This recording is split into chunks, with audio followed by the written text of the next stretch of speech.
Pagi. Luar biasa, tetap semangat. Yes. Farid, bantu Pak Guru untuk pimpin doa di depan. Lewat sana, Farid. Oke, pelan-pelan. Oke, diri di sini tadi. Ya, siap, bagus. Mulai. Siap. Berdoa dimulai.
Oke, terima kasih Farid.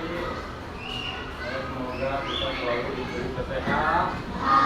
Oke, Pak Dewa, izin untuk menyampaikan tema kita yang pertama adalah tema kebinekaan global, dunia yang berwarna.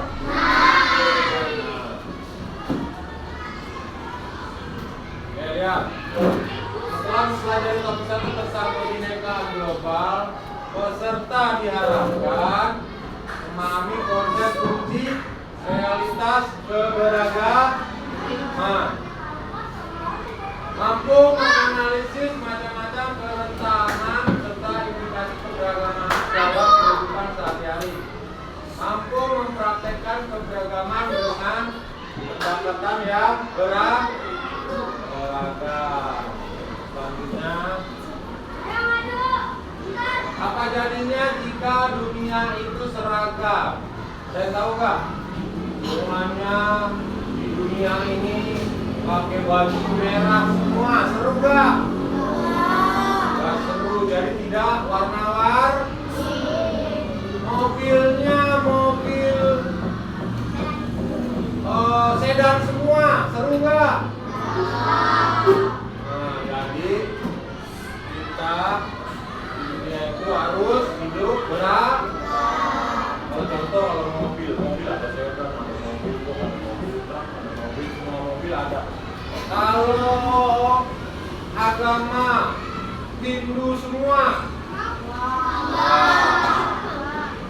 agamanya Kristen semua. Jadi agama juga suku Jawa semua, suku Bali semua, suku Madura semua. Nah, jadi kita di dunia harus atau banyak berbagai macam suku. Oh, mana? Suku mana? Oh, apa? Flores. Farid. Sukunya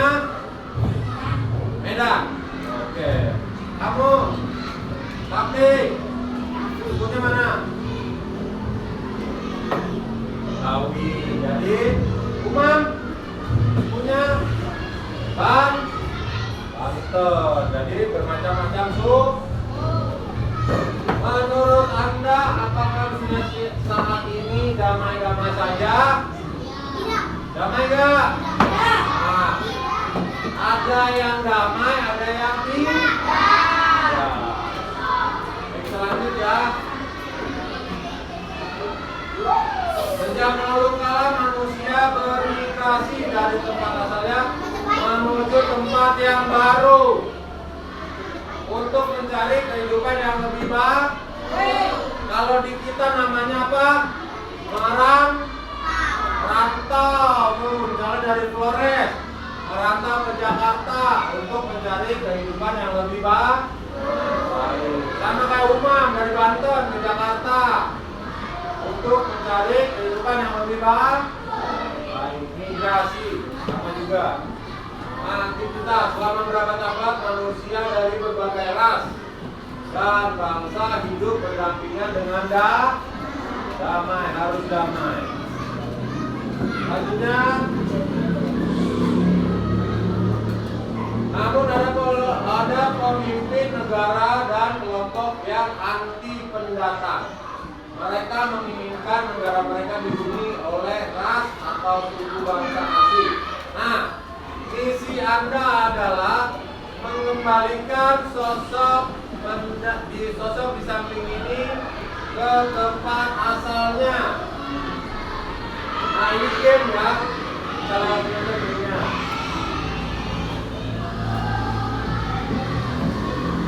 Melakukan catatan refleksi dan diskusi juga beberapa pertanyaan di bawah ini. Bagaimana jadinya jika manusia di dunia hanya boleh tinggal di tempat asalnya, tidak boleh ada migrasi? Yang tahu gak? Belum ya? Apa yang disebut penduduk asli? Penduduk asli adalah penduduk yang lahir dan tinggal di sana, di tempat dia lahir. Jika Anda adalah seorang yang memiliki wewenang, apa kebijakan? Oke, ini misalnya Lam nanti jadi presiden. Wih, presiden Lam. Apa Lam? Kebijakannya tentang ini Lam.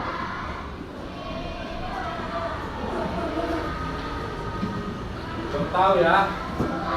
Kita lanjut. Nah, kita tonton video aja, kamu gak usah. Oh, santuy atau nyambel pedasnya goreng Indonesia.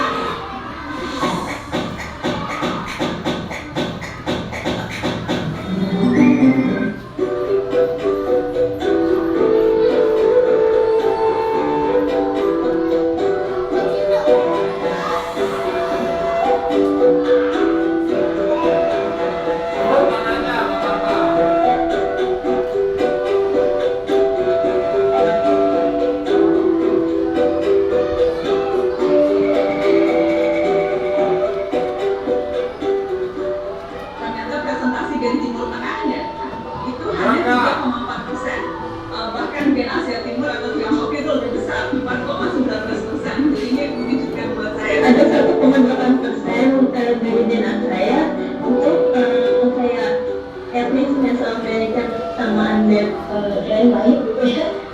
Itu kayaknya mereka ada Vietnam, mungkin ada apa namanya, mungkin ada itu juga aku semua sangat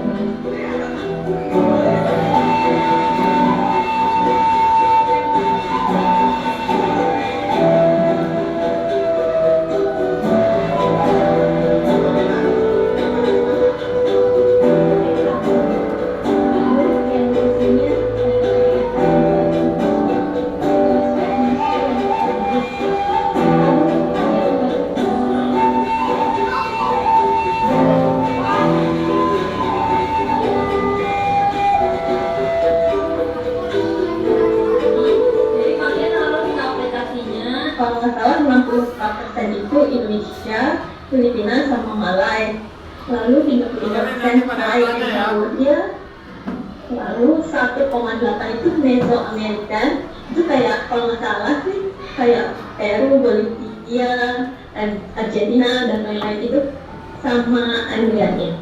Sempat nanya cuma ya kalau dirunut sampai kira-kira 4 generasi ke belakang sih nggak ada, nggak banyak orang yang 100% etnis tertentu. Jadi mungkin saya juga mikirnya kayaknya kalau saya nggak mungkin 100% karena ayah ibu dan nenekku masih kecil.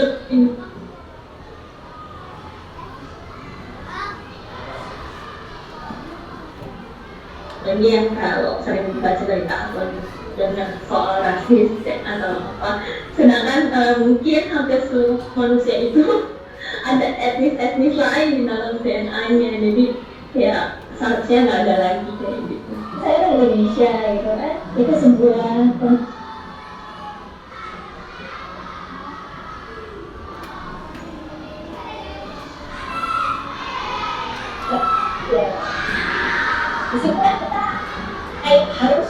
harus mengidentifikasi diri kita itu siapa gitu loh, dari itu merujuk pada sebuah rujukan, sebuah konstruksi yang kita bikin sendiri, yang kita bikin sendiri, geografis, secara geografis, secara demografis, dari siapa. Kebetulan mungkin karena perjalanan dari aku, ya aku tempatnya di wilayah yang sekarang dinamai dengan Indonesia Nusantara gitu. Itu aja, dan ya kita manusia gitu yang sama-sama punya rumah. Jadi kalau dari sisi keturunan sebetulnya memang yang kuat atau yang dekat dan lekat dengan garis keturunan dan darah saya itu sebetulnya dari Hadramaut, dari Yaman. Tapi ternyata tes DNA-nya menunjukkan gen Timur Tengahnya 3,4%, jadi lebih Cina dari Arab sesungguhnya. Ternyata ada 10 percampuran DNA, 10 nenek moyang dari beragam buyut. Itu sesuatu yang memang menunjukkan kita memang bukan, tidak bisa dipinpoint hanya dengan satu asal atau satu tanah saja begitu ya. Kita adalah apa yang kita pilih untuk kita menjadi.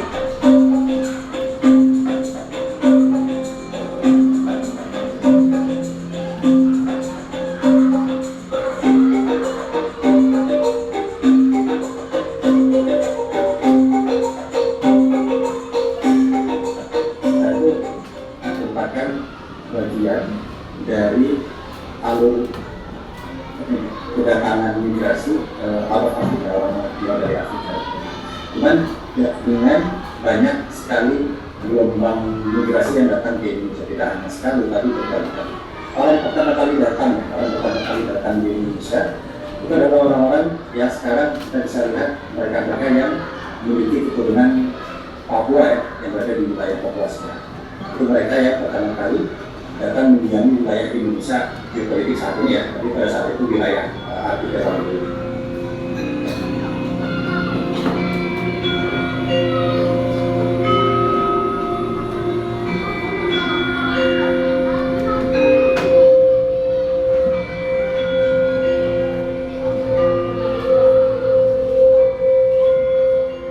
Gelombang terakhir itu adalah pada masa historical, pada masa sejarah. Itu trade orang-orang yang trader ya, yang dari Cina, yang dari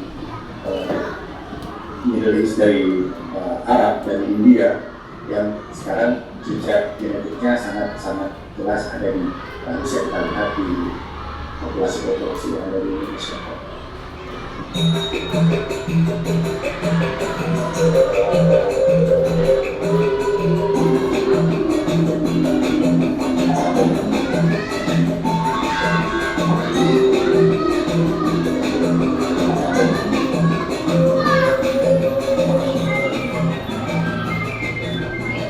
Kita tahu semua sejak 2017 makin tinggi, makin macam-macam, dan itu yang membuat kita di historia kemudian berpikir kita harus membuat sesuatu untuk membuka mata orang bahwa Indonesia itu satu konsumsi politik yang ditemukan, yang diciptakan pada awal tertentu, sehingga istilah asli, tidak asli, pribumi, non-pribumi itu tidak bisa lagi berlaku, melainkan seorang individu warga negara Republik Indonesia itu akui karena status hukum dia memang warga di Indonesia, warga negara di Indonesia.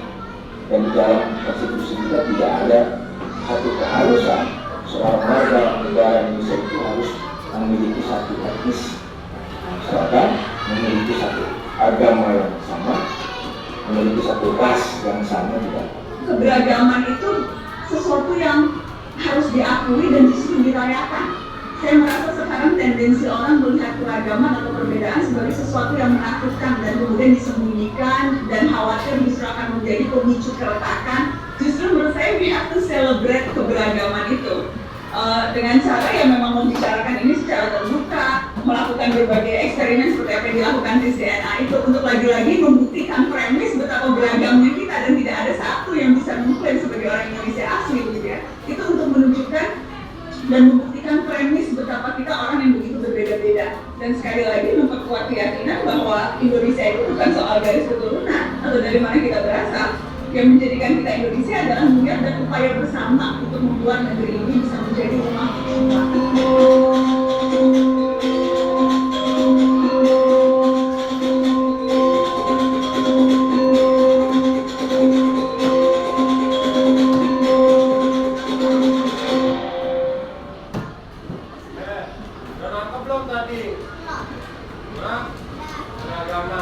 Jadi antara pribumi dan non pribumi itu sudah sangat sulit untuk dibuktikan.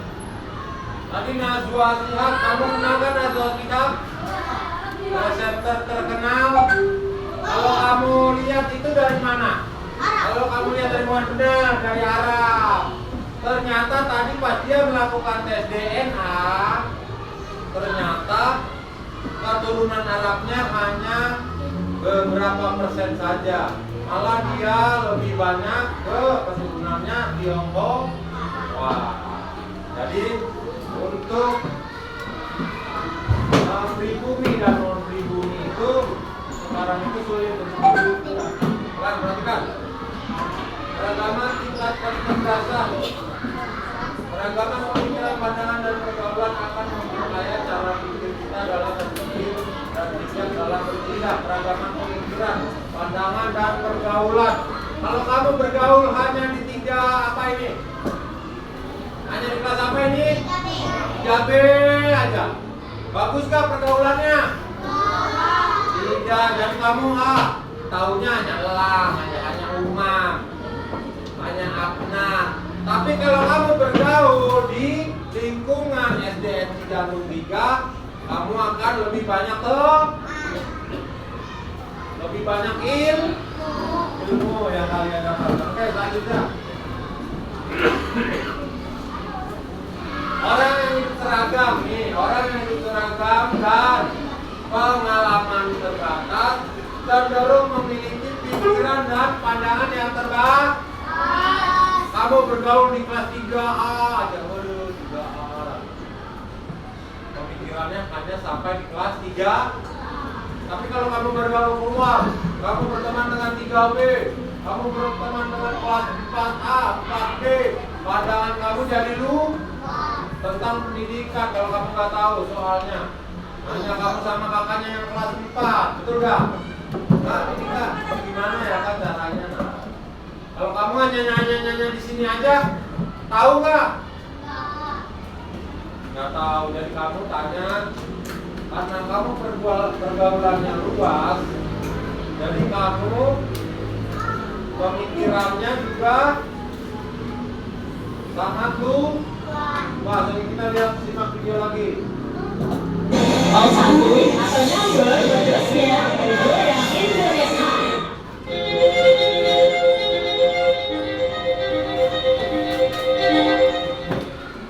Ini adalah cerita 2 orang sahabat Ijo dan Ijal. Di sekolahnya, mereka terkenal sebagai siswa cerdas berprestasi. Bedanya, Ijo lebih suka bergaul hanya dengan orang yang sama dengannya. Sementara Ijal pergaulannya luas dengan teman yang beragam. Ijo lebih suka berkumpul dengan orang dari suku yang sama. Karena bahasa dan budayanya berbeda, jadi gak ribet. Sementara teman Ijal beragam suku bangsanya. Meski kadang ada salah paham bahasa dan budaya, tapi Ijal bisa mengambil pelajaran darinya. Ijul tak mau berteman yang beda agama karena punya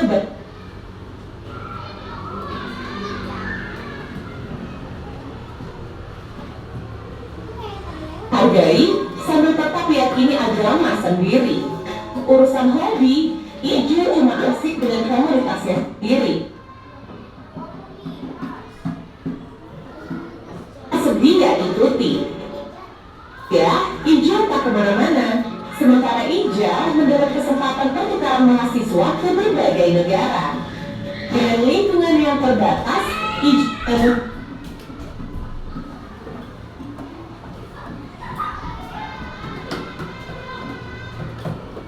passionnya.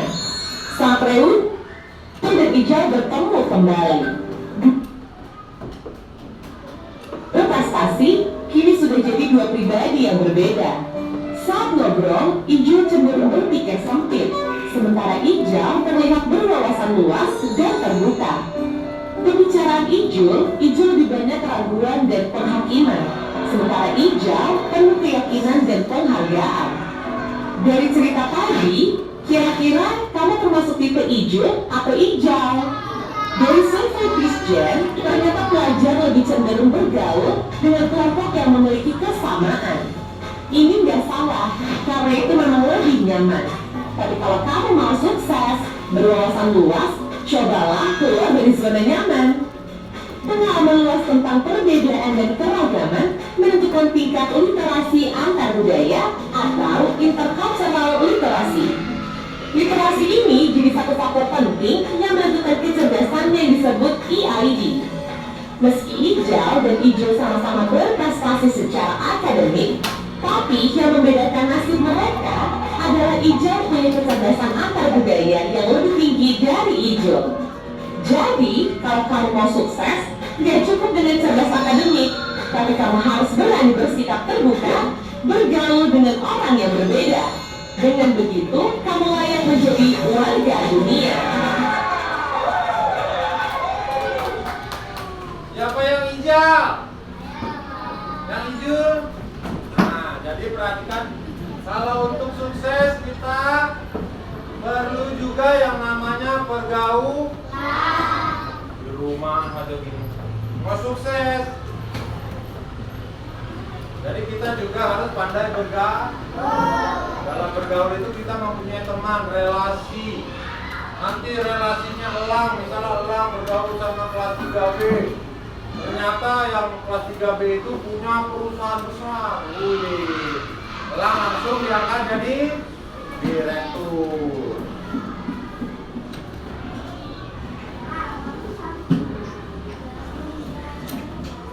Selanjutnya keempat, separuh responden di banyak negara Eropa merasa terancam oleh para pendatang kaum imigran.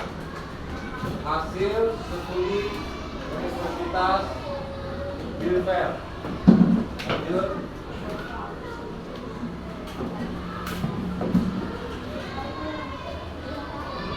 Di Amerika Serikat terjadi peningkatan tindakan intoleran seperti kasus diskriminasi terhadap warga kulit hitam dan kekerasan terhadap warga keturunan Asia, termasuk Indonesia, Asia. Jadi kalau kita ke Amerika itu masih sering terjadi yang namanya apa? Kalau yang lagi tenar itu apa? Kayak rasisme. Wah, orang Indonesia nih suka dikata-katain, suka dibully-bully sama orang Amerika. Jadi di Amerika itu masih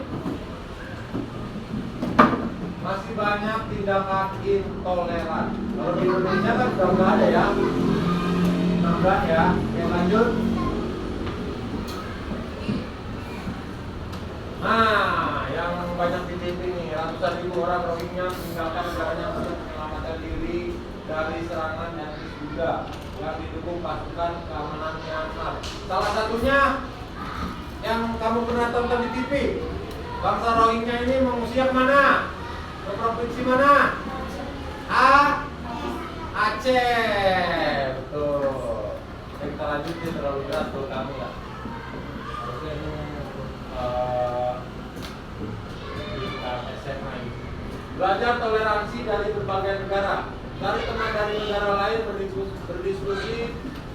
mendiskusikan hal-hal di bawah ini. Gunakan salah satu aplikasi Global Chat. Apakah dia penduduk asli negara tersebut? Lanjut.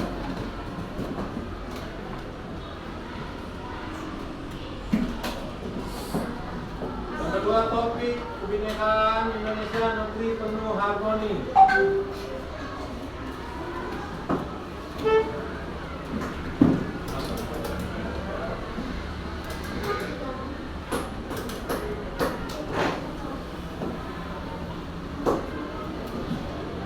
Apakah Anda berasal dari keluarga yang beragam sukunya? Siapa yang keluarganya ada dari suku papanya misalnya dari suku Batak, mamanya dari Manado. Leonel, papa dari mana? Ya? Bukan, mana sukunya? Dari Papua ya? Papa? Ah, nggak tahu. Apa Reno? Papa dari mana? Mama Sumatera. Papa? Jakarta, orang Betawi. Abnan, papanya dari mana? Oh, bapak yang pernah tahu. Siapa yang tahu? Kamu? Papanya apa? Jawa. Mamanya? Sunda tuh. Berbeda-beda Kamu apa? Papa? Ayah Jawa. Mama? Betawi. Ya, jadi kita banyak suku yang ada di Indonesia. Tingkat keragaman Indonesia itu adalah kekayaan atau aset. Mengapa ada konflik yang dipicu oleh perbedaan suku dan budaya? Kenapa? Karena yang pertama apa satu? Serakah. Jadi tidak kalau tidak bersyukur. Ya. Daerah atau budaya mana di Indonesia yang ingin Anda kenali dan pelajari lebih dalam? Cinta. Daerah Sunda, Bun. Daerah mana yang kamu pengen pelajari sukunya? Korea, jangan Korea, Jawa. Yang ada di Indonesia aja, Bun. Jawa. Richard. Yang ada di Indonesia. Ngerti gak yang ada di Indonesia? Oke, Bali, Lionel. Ulang Jawa. Mau Sunda.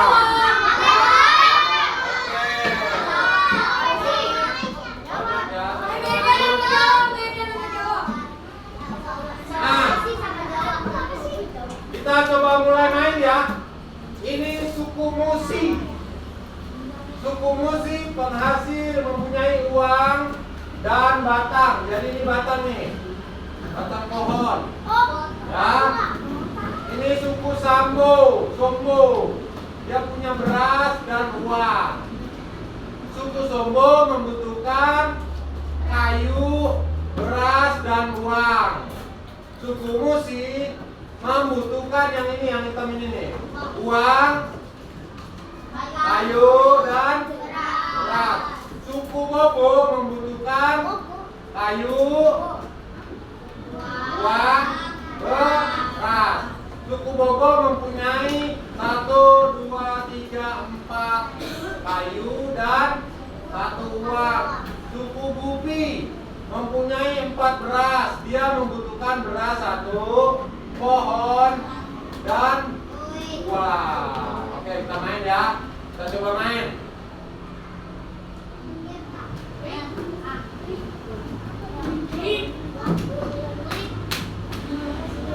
Nggak bisa sih. Orang nggak main kita nih. Apakah Anda berasal dari keluarga yang beragam sukunya? Jika ya, bagaimana keragaman itu bisa bersatu dalam harmoni?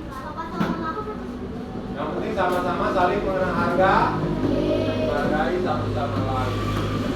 Jika keragaman Indonesia itu adalah kekayaan atau aset, mengapa ada konflik yang dipicu oleh perbedaan suku dan budaya? Nah, ini lagi nih.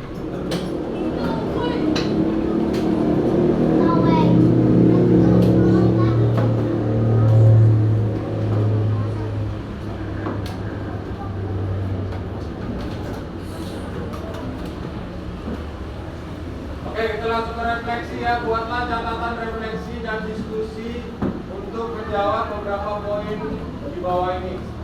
Mengapa setiap suku sulit mencapai tujuannya? Kenapa kalau misalnya suku Jawa nih, tapi dia Jawa aja ya. Kalau nggak Batak aja ya. Kenapa dia sulit? Nah, karena dia tidak berbaur dengan suku yang lain. Kayak tadi kita suku Bobo, punya uang, punya beras, bertukar dengan suku yang lainnya. Jadinya apa? Kehidupan bisa berjalan dengan lancar. Misalnya suku Bobo punya duit banyak, tapi dia nggak punya beras, bisa makan nggak? Nah, misalnya sukunya Richard, pohonnya banyak, tapi dia tidak punya beras, akhirnya tidak makan pohon jadi Richard. Ya, selanjutnya.